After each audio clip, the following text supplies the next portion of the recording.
بسم اللہ الرحمن الرحیم۔ مدینہ منورہ میں ہمارے ایک دوست انتہائی محترم اور صاحب تقوی جناب قاری غلام مصطفیٰ صاحب قادری حافظہ اللہ نے بیان کیا کہ ان کے کمرے میں ایک سیالکوٹ کے حاجی صاحب ہیں، وہ کریم آقا علیہ السلام کی بارگاہ میں حاضر ہوئے نا، تو ایک دم سے ان کے ذہن میں یہ آیا کہ کہاں کریم آقا علیہ السلام کی بارگاہ اور کہاں میں آ گیا ہوں حضور کی بارگاہ میں۔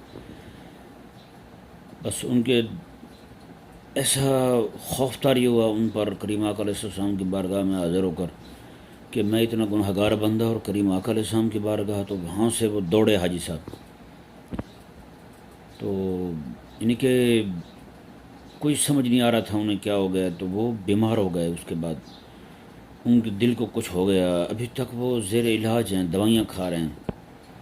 تو جیسے ہی ان کو یاد آتا ہے کریم آقا علیہ السلام کی بارگاہ کے حاضری کا، تو پورے جسم پہ ان کے کپکپی طاری ہو جاتی ہے، دوائیاں کھا رہے ہیں وہ۔